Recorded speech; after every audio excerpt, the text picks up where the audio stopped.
Telangana CM Revanth Reddy మీడియాతో మాట్లాడుతున్నారు. Live చూద్దాం. सुनकर वादा किया हुआ है, इसीलिए तेलंगाना राज्य में कांग्रेस सरकार बनते ही जनगणना में हम जाति गणना करके दिखाए। उसके बाद हम लोग ने इस विधानसभा में हम लोग मांग किए, रेजोल्यूशन पास किए, केंद्र सरकार को आने वाले जनगणना में जाति गणना करो। नहीं किए तो इस देश आपको भारतीय जनता पार्टी को माफ़ी करने वाले नहीं है। इसीलिए हम लोग सब मिलके संसद से लेकर सड़क से लेकर संसद तक हम आवाज़ उठाए, दिल्ली गए, जंतर मंतर में हमारे आवाज़ सुनाए। इस बार जनगणना में जाति गणना करना ही पड़ेगा मोदी जी, नहीं तो फिर आप मैदान में नहीं आओगे। आने वाले चुनाव में ये मांगता देश भर जितने भी पॉलिटिकल पार्टीज थे उस दिन आप लोग गवाह है। सब भारतीय जनता पार्टी एनडीए के लोग के अलावा बाकी के सब लोग आके जंतर मंतर में हमें मदद दिए। जो तेलंगाना राज्य सरकार ने जो कदम उठाया सब लोग हमारे मदद किए, हम हमारे लोगों को तारीफ किए। इसीलिए आज मजबूरी से केंद्र सरकार ने यह निर्णय लिया, मगर इस मौके पे हम लोग राजनीति बात करना नहीं चाहता है। नरेंद्र मोदी जी के नेतृत्व में केंद्र सरकार ने अब जनगणना में जाति गणना करने के लिए जो तय किए, जो निर्णय लिए, हम लोग अभिनंदन करना चाहता है केंद्र सरकार को, नरेंद्र मोदी जी को धन्यवाद कहते हुए कुछ सुझाव है, हमारा एक्सपीरियंस से हम लोग कुछ सीख लिए। केंद्र सरकार को हम सुझाव दे रहे हैं, आप सचमुच इस जनगणना में जाति गणना करना है तो यूनियन कैबिनेट का एक ग्रुप ऑफ मिनिस्टर्स का एक कमेटी बनवा दो, उसके आगे एक एक्सपर्ट्स कमेटी बना दो, एक्सपर्ट्स कमेटी में आपके ऑफिसरों को भी उसमें शामिल करो। उसके बाद पूरा देश भर आप स्टडी करो, राज्य राज्य में अलग अलग जाति है। उदाहरण यहाँ के जो बोया कम्युनिटी तेलंगाना में ओबीसी है, मगर कर्नाटक में वो ट्राइबल है। यहाँ के लंबाड़ा ट्राइबल है, महाराष्ट्र में वो ओबीसी है। ऐसे बहुत सारे जाति अलग अलग राज्य में अलग अलग रिजर्वेशन आज उन लोग लागू किए। इसीलिए अलग अलग राज्य में अलग अलग जाति का गणन करना है तो अलग अलग प्रोफाइल, अलग अलग विधान लेना पड़ेगा। इसके लिए आप लोग पहले कंसेंसस बिल्ड करने के लिए एक ग्रुप ऑफ मिनिस्टर्स का एक कमेटी बनवा दो, उसके आगे एक्सपर्ट्स कमेटी विथ ऑफिसर्स, तब आपको ये समझ में आएंगे हर राज्य में कौन से सवाल आने वाले हैं जनगणना में ये जाति गणना करने के लिए। वो उसके बाद हम लोग कंसल्ट किए, हम पॉलिटिकल पार्टी से चर्चा किए, ऑफिशियल डायलॉग किए, उसके आगे स्टेक होल्डर से हम लोग चर्चा किए, उसके आगे सिविल सोसाइटी से भी हम चर्चा किए।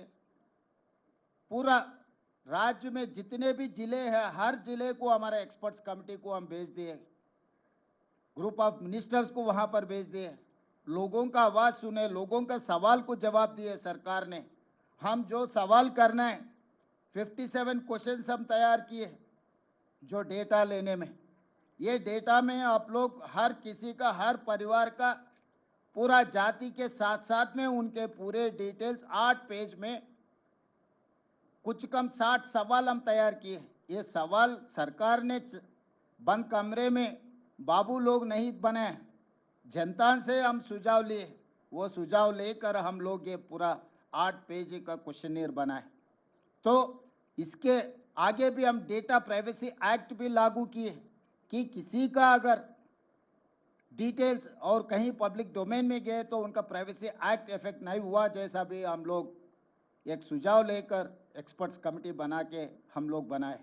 पूरा राज्य को हम लोग 95,000 यूनिट्स बनाए, 95,000 एन्यूमरेटर्स को अपॉइंट किए। हर एन्यूमरेटर 150 घरों में जाकर 60 दिन में पूरा समाचार लेकर आना है, वो खुद ने डेटा एंट्री भी करवाना है।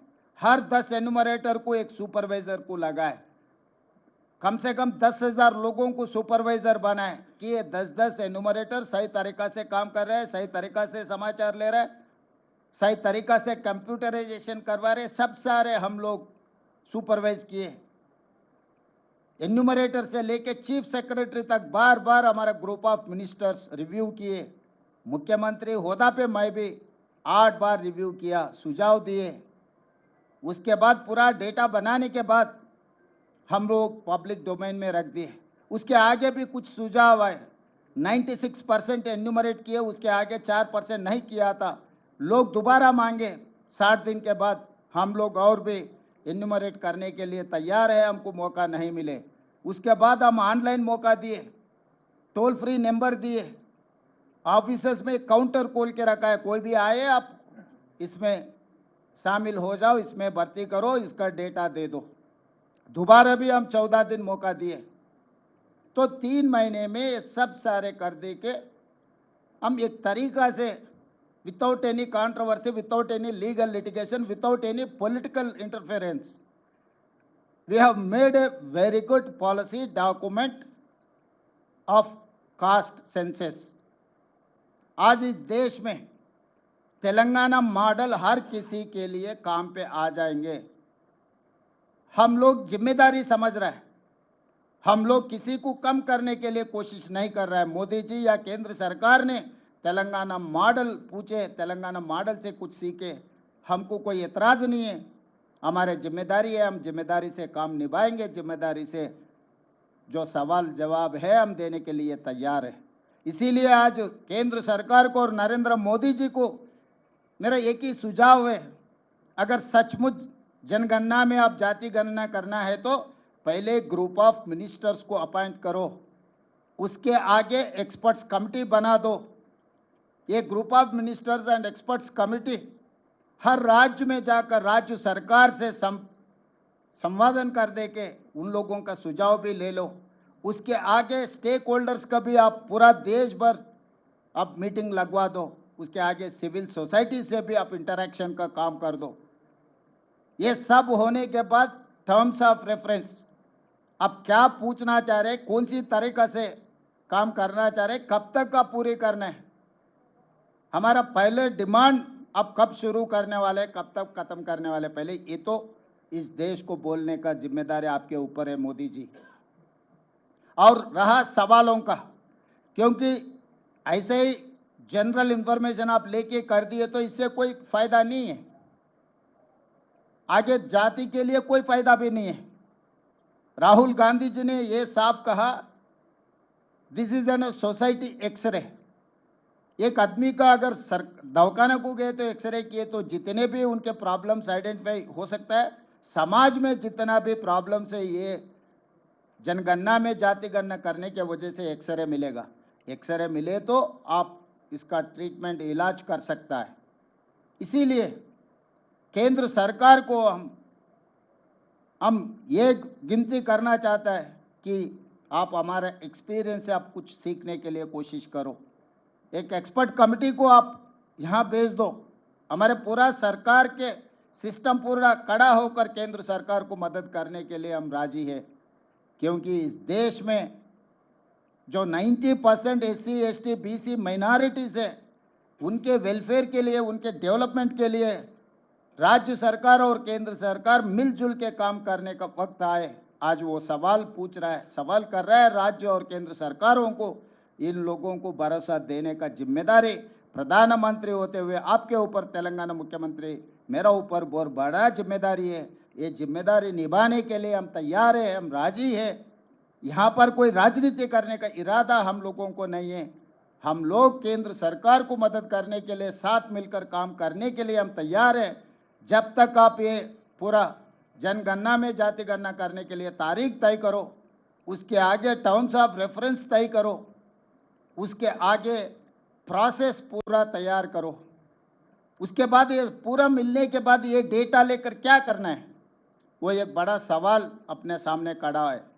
इसीलिए हम लोग एक्सपर्ट्स को जस्टिस सुदर्शन रेड्डी, कंचे अय्यलैया, प्रोफेसर शांता सिन्हा से एक कमिटी डाले, ये पूरा डेटा देके हम लोग क्या मदद कर सकता है इन लोगों को, हर जाति के लिए हम क्या कर सकता है।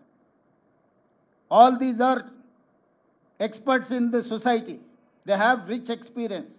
उनके एक्सपीरियंस से हम सुझाव लेके सरकार आगे बजट में, एम्प्लॉयमेंट में, एजुकेशन में, हर जगह में उन लोगों का हक देने के लिए हम लोग कोशिश कर रहे हैं. इसीलिए आज केंद्र सरकार को धन्यवाद कहते हुए आगे जो रास्ता खोलना है, आगे जो सवाल अपने सामने खड़ा होने का मौका है, ये सवालों को जवाब हमारा एक्सपीरियंस से आप ले लो. हम लोग केंद्र सरकार के साथ मिलकर काम करने के लिए हम तैयार हैं. మీడియా మిత్రులారా, మీకందరికీ తెలుసు 100 సంవత్సరాల నుంచి ఈ దేశంలో 1931 బ్రిటిషర్స్ ఈ దేశాన్ని పాలిస్తున్న సందర్భంలో ఈ దేశ జనాభాలో ఉన్న వాళ్ళ కులాల వారీగా వివరాలు సేకరించడం జరిగింది. దాదాపుగా 100 సంవత్సరాల నుంచి ఇప్పటి వరకు మళ్ళీ ఈ పూర్తి స్థాయిలో సమాచార సేకరణ జరగలేదు.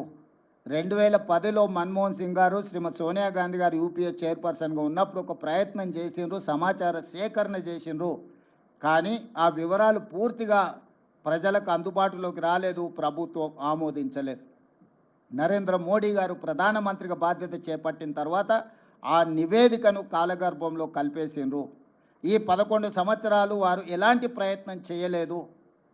కానీ శ్రీ రాహుల్ గాంధీ గారు కన్యాకుమారి నుంచి కశ్మీర్ వరకు 150 రోజులు 4000 కిలోమీటర్లు మండు టెండల్లో, మంచు కొండల్లో పాదయాత్ర చేస్తూ ఈ దేశ ప్రజలందరినీ కలిసినప్పుడు దేశ ప్రజల యొక్క ఆలోచన, దేశ ప్రజల యొక్క గుండె చప్పుడు విన్న రాహుల్ గాంధీ గారు స్పష్టమైన హామీ ఇచ్చిండు ఈ దేశ ప్రజలకు.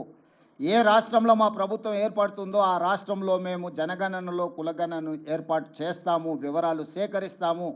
అదేవిధంగా కేంద్రంలో కూడా మా ప్రభుత్వం ఏర్పడిన ఎంబడే జనగణనలో కులగణనను కలిపి సమాచారాన్ని సేకరించి ఇది ఒక ఈ సమాజానికి సంబంధించిన ఎక్స్రే, ఈ ఎక్స్రే ద్వారా వాళ్ళు ఎంతమంది ఉన్నారో అంత వాళ్లకు నిధుల విషయంలో, నియామకాల విషయంలో న్యాయం చేస్తామని రాహుల్ గాంధీ గారు హామీ ఇచ్చారు. ఈరోజు రాహుల్ గాంధీ గారి హామీ మేరకు తెలంగాణ ప్రజలు కాంగ్రెస్కు ప్రభుత్వాన్ని అందించడం జరిగింది. రాహుల్ గాంధీ గారు సూచనలు తీసుకుంటూ తెలంగాణ రాష్ట్రంలో కులగణను విజయవంతంగా, ఎలాంటి వివాదాలు లేకుండా, ఎలాంటి తప్పులు లేకుండా ప్రతిపక్షాలను, అదేవిధంగా అందులో భాగస్వాములను, అదేవిధంగా ప్రజా హక్కుల సంఘాలను అందరిని కూడా వాళ్ళ అభిప్రాయాలను సేకరించి ప్రశ్నాపత్రాన్ని తయారు చేసి చట్ట పరిధిలో రాజ్యాంగబద్ధంగా ఈ వివరాలన్నిటిని కూడా సేకరించి ఈరోజు దేశానికే ఆదర్శంగా నిలబడ్డాం. రాహుల్ గాంధీ గారికి ఈరోజు తెలంగాణ ప్రజల తరఫున నేను ధన్యవాదాలు తెలియజేయదలుచుకున్న, బలహీన వర్గాల తరఫున నేను ధన్యవాదాలు తెలియజేయదలుచుకున్న. ఈరోజు పెద్దలు కేశవరావు గారు, హనుమంతరావు గారు, మధు యాస్కి గారు, పొన్నం ప్రభాకర్ గారు, అంజన్ కుమార్ యాదవ్ గారు, చాలామంది మిత్రులు, షబీర్ అలీ గారు, చాలామంది శాసనసభ్యులు, వీళ్ళందరూ కూడా నన్ను అభినందించడానికి వచ్చిండు. ఈ అభినందనలు నాకు కాదు, రాహుల్ గాంధీ గారికి చెందాలి. వారి ఆలోచనను, వారి సూచనలను తీసుకొని తెలంగాణ రాష్ట్ర ప్రభుత్వం ఈ కులగణను చేపట్టడం జరిగింది. స్పష్టంగా, పారదర్శకంగా, అత్యంత భద్రంగా ఈ వ్యవహారాన్ని మొత్తం ప్రభుత్వం ఒక ప్రతిష్టాత్మకంగా తీసుకొని అమలు చేయడం జరిగింది. ఇందులో మంత్రివర్గ ఉపసంఘం group of ministers Uttam Kumar Reddy గారు, బట్టి విక్రమార్క గారు, సీతక్క గారు, అదేవిధంగా శ్రీధర్ బాబు గారు, పొన్నం ప్రభాకర్ గారు అందరూ కూడా ఇందులో అధికారులతోని చీఫ్ సెక్రటరీ నుంచి ఎన్యూమరేటర్ల వరకు దాదాపుగా 150,000 మంది భాగస్వాములు అయ్యి దాదాపుగా 90 రోజులు నిరంతరం పనిచేసి ఈ విజయవంతంగా ఈ నివేదికను తయారు చేయడం జరిగింది. ఆ తర్వాత అసెంబ్లీలో తీర్మానం చేసినాం, 2 తీర్మానాలు చేసినాం. ఒకటి, జనగణనలో కులగణన కేంద్ర ప్రభుత్వం తక్షణమే చేపట్టాలి. అదేవిధంగా బీసీ రిజర్వేషన్లను 50% పరిధిలో నియంత్రించడం కాదు, ఈ 50% పరిధిని దాటి రిజర్వేషన్లు పెంచాలి. అందులో 42% బీసీలకు రిజర్వేషన్లు ఇవ్వాలి అని మేము శాసనసభలో తీర్మానం చేసి కేంద్ర ప్రభుత్వానికి పంపించినాం. కుల సంఘాల మద్దతు జంతర్ మంతర్లో కేంద్ర ప్రభుత్వం మీద పార్లమెంట్ జరిగేటప్పుడు ఒత్తిడి తీసుకురావడానికి రోజంతా ధర్నా చేసినాం. జాతీయ స్థాయిలో ఉన్న రాజకీయ పార్టీలు, దాదాపుగా 16 పార్టీలకు సంబంధించిన ప్రతినిధులు ఆ నిరసన కార్యక్రమంలో పాల్గొని సంపూర్ణంగా మాకు మద్దతు ఇవ్వడం జరిగింది. ఈరోజు ఈ ఒత్తిడి మేరకు కేంద్ర ప్రభుత్వం నరేంద్ర మోడీ గారు నిన్న జనగణనలో కులగణనను చేర్చుతామని నిర్ణయించారు. ఈ నిర్ణయాన్ని స్వాగతిస్తున్నాము. ఇక్కడ రాజకీయాలకు తావు లేకుండా కేంద్ర ప్రభుత్వాన్ని అభినందిస్తున్నాము. అయితే ఇది అమలు చేసే క్రమంలో తీసుకోవాల్సిన జాగ్రత్తలు, నిర్ణయించాల్సిన సమయం అనేది అత్యంత కీలకము. ఈరోజు ప్రధానమంత్రి గారిని నేను అడుగుతున్నా, మీరు ఎప్పుడు మొదలు పెడుతున్నారు, ఎప్పటిలోగా జనగణన కులగణన చేర్చి పూర్తి చేస్తారో మీరు తేదీలను నిర్ణయించండి. అదేవిధంగా ఇది అమలు చేసే క్రమంలో మీరు తీసుకోబోయే నిర్ణయాలు, అమలు చేసే ముందు వచ్చే సవాళ్లను, సమస్యల్ని ఏ విధంగా అధిగమించదలుచుకున్నారో మీరు అన్ని రాజకీయ పక్షాలతో చర్చించండి. ఇది సీక్రెట్ డాక్యుమెంట్ కాదు, ఇది ఎనీ పొలిటికల్ పార్టీ రెస్పాన్సిబిలిటీ కాదు, ఇది గవర్నమెంట్ ఆఫ్ ఇండియా బాధ్యత. కేంద్ర ప్రభుత్వం ఒక నిర్ణయం తీసుకొని ఒక విధానాన్ని తెచ్చినప్పుడు అన్ని రాజకీయ పార్టీలతోనే పార్లమెంటరీ వ్యవస్థలో భాగస్వాములైన ప్రతి ఒక్కరితో చర్చించి వాళ్ళ సూచనలు తీసుకోవాలి. అందుకే నరేంద్ర మోడీ గారికి సూచన చేస్తున్న గ్రూప్ ఆఫ్ మినిస్టర్స్తో ఒక కమిటీ వేయండి, ఆఫీసర్లతో కూడుకున్న ఇంకొక ఎక్స్పర్ట్స్ కమిటీని వేయండి. గ్రూప్ ఆఫ్ మినిస్టర్స్ రాజకీయ పార్టీలతోని, అదేవిధంగా స్టేక్ హోల్డర్స్తోని, అదేవిధంగా సివిల్ సొసైటీస్తోని చర్చించమనుండ్రి. వాళ్ళ నుంచి వచ్చే సూచనలను, వాళ్ళ నుంచి వచ్చే సమస్యలను, ప్రశ్నలను ప్రభుత్వం వివరణ ఇవ్వడం ద్వారా పారదర్శకంగా ఈ ప్రక్రియను ముందుకు తీసుకెళ్ళవచ్చు. ఇదే కాకుండా ఈ అధికారులు వివిధ రాష్ట్రాలలో గతంలో జరిగిన అనుభవాలను వాళ్ళు తిరిగి తెలుసుకోవాలి, అక్కడి నుంచి సమాచారాన్ని సేకరించాలి. తద్వారా ఈ గొప్ప కార్యక్రమము ఎలాంటి వివాదాలకు తావు లేకుండా పూర్తి చేయడానికి అవకాశం ఉంటుంది. కాబట్టి మీరు అధికారులతో కూడా కమిటీని నిర్ణయించి ఇప్పుడు మీరు చేపట్టబోయే జనగణనలో కులగణన విధి విధానాలు ఏందో నిర్ణయించండి. విధి విధానాలను కూడా పబ్లిక్ డొమైన్లో పెట్టండి. ప్రజల నుంచి సూచనలు తీసుకోండి. మేము సమాచార సేకరణ చేసినప్పుడు 57 ప్రశ్నలను ప్రజల నుంచి అడిగి ప్రశ్నాపత్రాలను తయారు చేసి ఆ ప్రశ్నాపత్రాలను కూడా మేము ప్రజల ముందు పెట్టినాం. మేము ఏమేమి సమాచారాన్ని సేకరించబోతున్నాం, ఈ సమాచారాన్ని మీ దగ్గరకు వచ్చినప్పుడు మీరు అందరికీ ఇవ్వండి అని చెప్పి ఇట్లా 8 పేజీల 57 ప్రశ్నపత్రాలు తయారు చేసి ఈ ప్రశ్నలకు సంబంధించిన సమాచారాన్ని సేకరించిన సమాచారాన్ని చాలా గోప్యంగా భద్రపరచినము. వ్యక్తులు, కుటుంబాలకు సంబంధించిన సమాచారాన్ని ప్రజలకు ఇవ్వలేదు. వాళ్ళ సామాజిక వర్గాల యొక్క నిష్పత్తిని మాత్రమే ప్రజలకు వివరించినాం. శాసనసభలో కూడా ఆ వివరాలను పెట్టి సభలో చర్చించి ఫైనల్గా ప్రభుత్వం దీన్ని చట్టాన్ని చేసినప్పుడు కూడా సభలో సుదీర్ఘమైన చర్చ చేసి అన్ని రాజకీయ పార్టీలను ఇందులో భాగస్వాములను చేసినాం. ఎక్కడ కూడా మా పార్టీ విధానంగానో మా ప్రభుత్వంలో ఉండే కొద్దిమంది వ్యక్తుల విధానంగానో దీన్ని మేము అమలు చేయలేదు.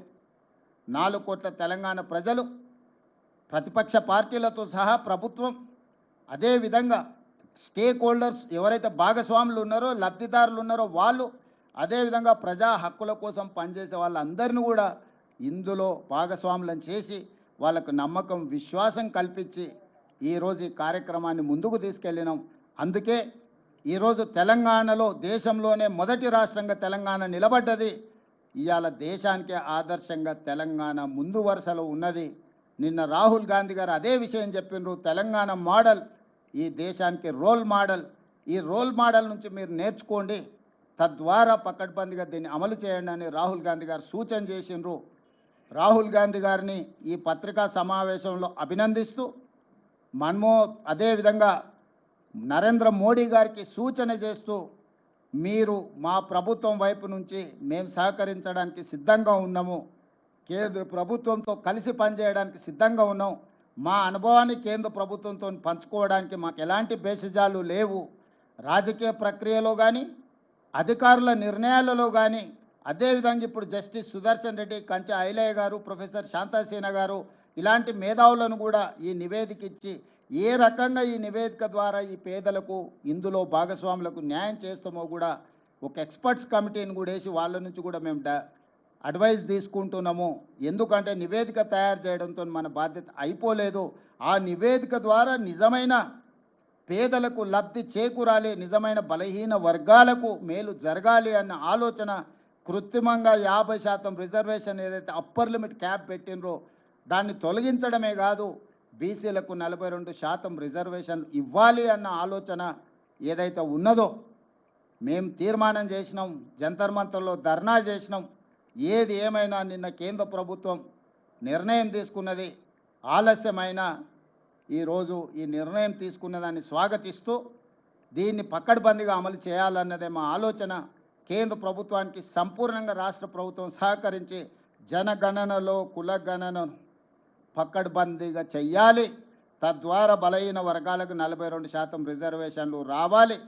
విద్య, ఉద్యోగ, ఉపాధి అవకాశాలలో వాళ్ళకు సముచితమైన స్థానం కల్పించాలన్న రాహుల్ గాంధీ ఆలోచనను అమలు చేయడానికి ఎవరితోనైనా కలిసి పనిచేయడానికి మా ప్రభుత్వానికి ఎలాంటి అభ్యంతరాలు, ఇబ్బంది లేదు.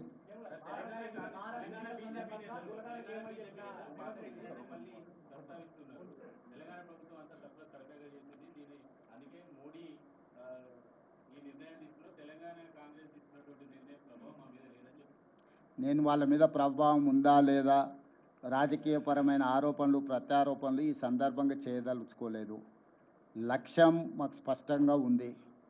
ప్రజలకు మా పట్ల విశ్వాసం ఉన్నది. దేశంలోనే మా ప్రభుత్వం చేసి చూపించింది. ఇలాంటి విమర్శలు చేసే నాయకులను నేను ఒకటే ప్రశ్న అడుగుతున్నా. 11 సంవత్సరాల నుంచి నరేంద్ర మోడీ గారు ఈ దేశ ప్రధానమంత్రిగా ఉన్నాడు. 16-17 రాష్ట్రాలలో మీ ప్రభుత్వమే ఉన్నది. గుజరాత్లో 25 సంవత్సరాల నుంచి మీ ప్రభుత్వం ఉన్నది. మీరు అధికారంలో ఉన్న రాష్ట్రాలలో చేసి మీరు ఆదర్శంగా నిలబడి ఉంటే ఈరోజు తెలంగాణ మోడల్ని మీరు అనుకరించండి అని చెప్పే అవకాశమా మాకు రాకపోతుండే కదా. రాజకీయంగా లబ్ధి పొందాలన్న ఆతృతగా అనిపిస్తుంది వాళ్ళ మాటలలో తప్ప పకడ్బందీగా కులగణన చేయాలి, జనగణనలో కలపాలన్న ఆలోచనే చేయలేదు. చేయాల్సిన జనగణన కూడా 2021లో చేయకుండా వాయిదా వేసిండ్రు. ఇవాళ అది కూడా చేయాల్సిందే అని చెప్పి మేము ఒత్తిడి తీసుకురావడంతో ఈరోజు వాళ్ళు ముందుకు వచ్చిండ్రు. ఏది ఏమైనా స్థానిక బీజేపీ నాయకులకు కొంత అసూయ, అసంతృప్తి, మోడీ గారు రేవంత్ రెడ్డి గారి విధానాలను అనుకరిస్తున్నాడు అని కక్కలేక మింగలేక దుఃఖంతో ఉన్నారు. ఇంకా వాళ్ళని ఎందుకు చారి ఇబ్బంది పెడతావు?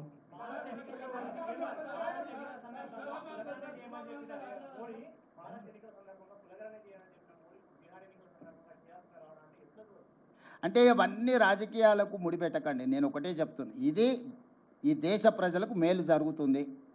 ఏ ఒత్తిడితోనైనా నిర్ణయం తీసుకొని, ఏ అవసరంతోనైనా నిర్ణయం తీసుకోండి. అంతిమంగా ఈ బలహీన వర్గాలకు న్యాయం జరగాలి.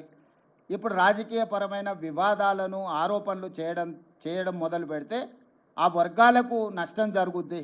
మేము ఆరోపణలు చేయదలుచుకోలే. నేను ఈ సందర్భంగా ఏ ఒత్తిడితోనైనా, ఏ అవసరం కోసమైనా చేయడం ద్వారా నిజమైన లబ్ధి బలహీన వర్గాలకు చేరాలి.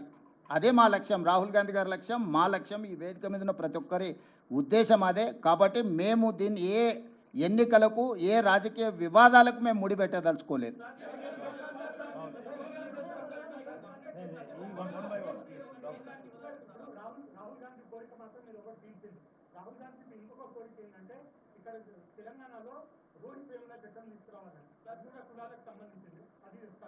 Good question Rahul. Prabhakar,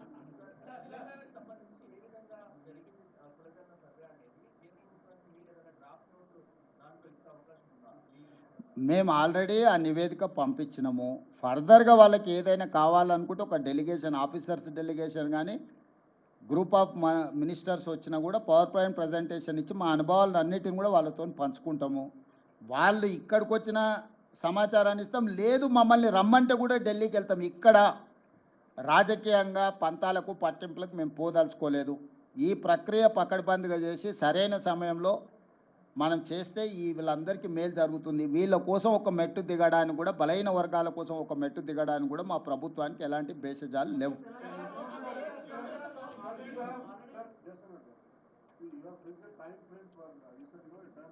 Yes. So actually 1 year is the time frame. We have taken 1 year. So my advice is 1 year is max. Why? Because we have done and we have learned something from that, out of that experience. We are there to share with Government of India my experience. So 1 year's time frame is reasonable time. They can do miracles within a year. I don't know how Government of India is going to take on a decision. That is why I have told you discuss with political parties and stakeholders and civil societies. Then you will get some information or otherwise suggestions. Based on that, you prepare in a terms of reference. it is easy to handle things. Otherwise, it will become an